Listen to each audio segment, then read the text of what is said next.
Hello বন্ধুরা, কেমন আছো সবাই? আশা করি সবাই খুব ভালো আছো। আজ আমি আপনাদের মাঝে নিয়ে এসেছি কাতলা মাছের কাটা চচ্চড়ি। এই রেসিপিটা খুবই সহজ এবং স্বাদের দিক থেকে অসাধারণ। চলুন শুরু করি আমাদের আজকের রান্নাটা। প্রথমে মাছের কাটাগুলো আমি লবণ হলুদ মরিচ দিয়ে মেখে কিছুক্ষণের জন্য রেখে দিয়েছি। তারপর আমি মাছগুলো ভেজে নিচ্ছি। এই যে আমার দেখুন ভাজা হয়ে গেছে। এবার আমি একটা থালাতে নামিয়ে নিয়েছি।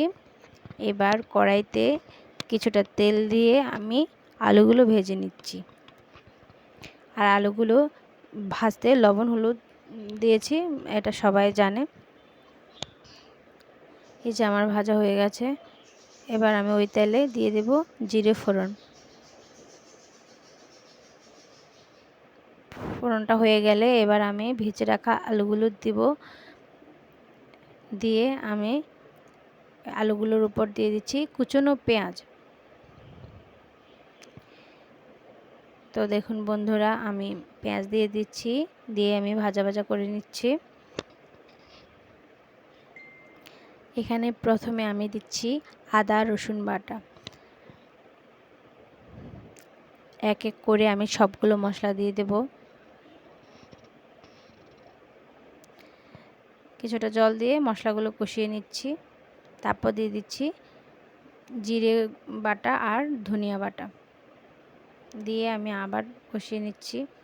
এবার আমার কষানো হয়ে গেছে। এবার দিয়ে দিচ্ছি হলুদ গুঁড়ো, মরিচের গুঁড়ো আর লবণ। আমি সবগুলো মশলা একটু জল দিয়ে মিশিয়ে তারপরে আমি দিয়ে দিচ্ছি।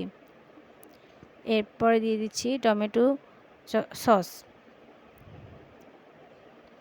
দিয়ে আমি মশলাগুলো কষিয়ে নিচ্ছি। এবার দিয়ে দিচ্ছি ভেজে রাখা মাছ কাটাগুলো। এখানে আপনারা চাইলে সম্পূর্ণ মাছের মাথা দিতে পারেন, তো আমি এখানে মাছের মাথার সাথে আমি কয়েক টুকরো মাছ অ্যাড করেছি। আপনারা চাইলে শুধু মাথা দিয়েও করতে পারেন। তারপর আমি এখানে ঢেকে আরও কিছুক্ষণ কষিয়ে নিচ্ছি।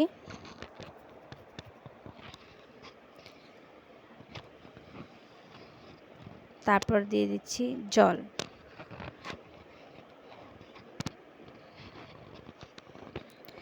এখানে আমি আরও কিছুটা জল দিয়ে দিয়েছি।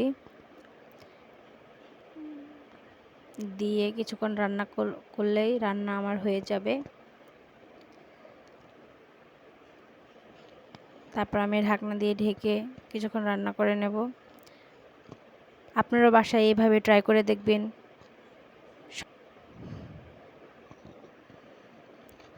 এভাবে কাটা চচ্চড়ি করে দেখবেন। তো আমার রান্নাটা কেমন হয়েছে অবশ্যই জানাবেন। আশা করি সম্পূর্ণ ভিডিওটি দেখবেন, দেখার অনুরোধ রইল। আর আমার পেজের পাশে থাকবেন। সবাইকে অসংখ্য ধন্যবাদ। সবাই লাইক কমেন্ট শেয়ার করে দেবেন।